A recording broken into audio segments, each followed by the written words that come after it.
Nós queremos que a verdade seja, apareça. que a verdade apareça, a verdade venha à tona. A justiça foi feita? Foi.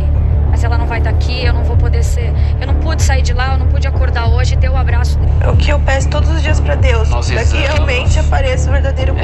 Enfim, eu sei que ela tá comigo a todos os momentos. Enfim, me olhando, tá por mim, mas ela não volta. A justiça foi feita, foi, mas Porque Deus tá em primeiro lugar e Ele é nosso testemunho. o vazio, a saudade vai ficar.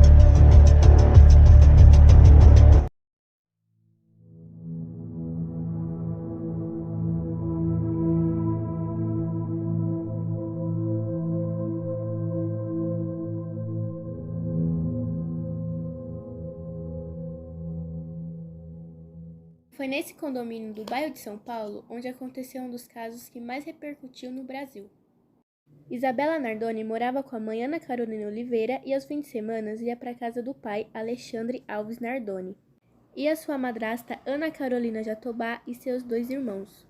Tudo aconteceu no dia 29 de março de 2008, quando por volta das 11h50 da noite, a polícia teria recebido uma denúncia onde uma garota teria sido atirada do 6º andar de um prédio em São Paulo.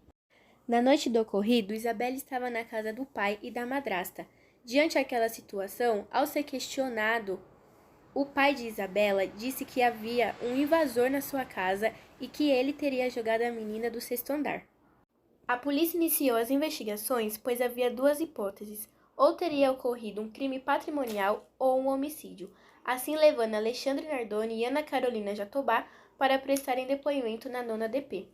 No depoimento, os 2 alegam que eles tinham chegado do mercado e Isabela estava dormindo. Então Alexandre sobe para deixar Isabela no apartamento e logo em seguida desce para ajudar Ana Carolina com seus filhos e com as compras. Eles alegam que isso demorou cerca de 10 minutos.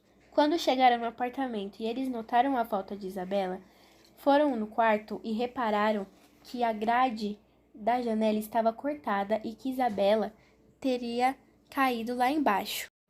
Logo no começo, a polícia reparou que não havia sinais de arrombamento na porta e repararam que tinham gotas de sangue de fora para dentro do apartamento.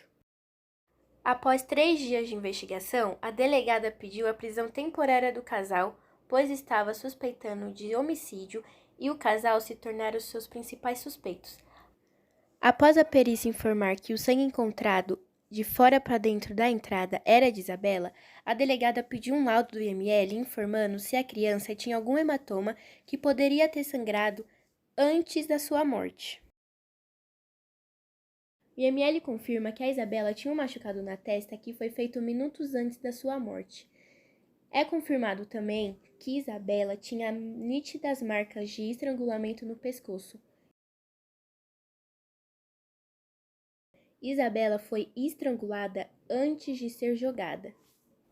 Com essas informações e a suspeita em cima do casal, a polícia decide fazer uma trilogia com os horários após descobrirem que o carro de Alexandre tinha um GPS.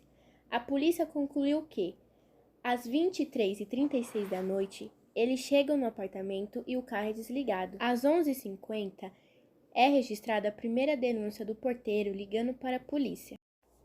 Após essa trilogia, o horário da morte de Isabela e com a certeza que não havia uma terceira pessoa na hora do crime, o casal foi preso novamente. Até o dia do julgamento, Ana Carolina Jatobá ficou na penitenciária feminina de Santana durante 2 anos, enquanto Alexandre estava na cidade de Tremembé. O casal foi ao júri no dia 22 de março de 2010. Alexandre Nardoni e Ana Carolina Jatobá foram culpados pelo crime de homicídio triplamente qualificado pelo meio cruel, asfixia mecânica e a impossibilitação da defesa da vítima e agindo na surpresa, na esganadura e no lançamento inconsciente da janela e com o objetivo de ocultar o crime. A pena de Ana Carolina é de 26 anos, 8 meses de reclusão em regime fechado.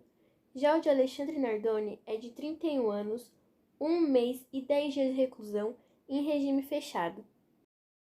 Um fato interessante e recente deste caso é que os irmãos de Isabela Nardoni, na época, o mais novo com 1 ano de idade e o outro com 3 anos, eram testemunhas oculares do caso. O jornalista Ulisses Campbell afirmou que o promotor de justiça Francisco Cambranelli, promotor do caso na época, afirmou que as crianças passaram por uma equipe de psicólogos e o irmão mais velho de Isabela, de 3 anos, afirmou que viu o pai jogar a irmã do 6º andar. O promotor Cambranelli optou por não usar o depoimento das crianças no dia do julgamento por preocupação sobre a repercussão que teria hoje em dia sobre a vida delas. No início, a mãe de Isabela Nardoni, Ana Carolina Oliveira, acreditava na inocência de Alexandre Nardoni e Ana Carolina Jatobá.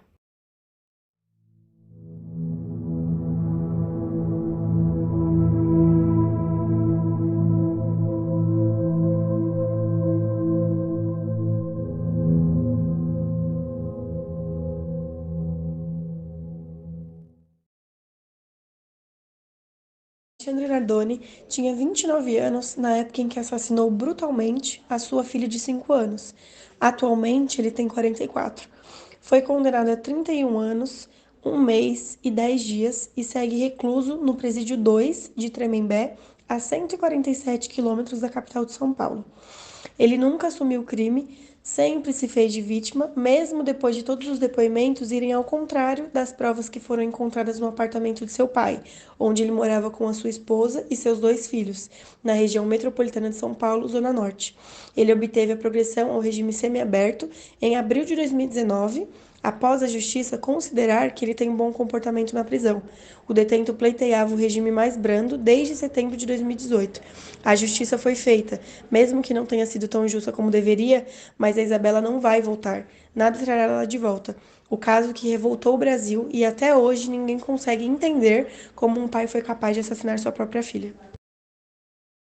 Ana Carolina Jatobá cumpriu uma pena de 15 a 26 anos na penitenciária do Tremembé, interior de São Paulo, trabalhando de costureira durante esses anos, sendo beneficiada ao regime semiaberto e com as saidinhas temporárias. Hoje, ela prefere ser chamada de Carol, procurando seguir a sua vida em frente, sem olhar o passado, ou levar como aprendizado, sendo bancária, casada com seus 2 filhos, vivendo em Santana em um prédio luxuoso.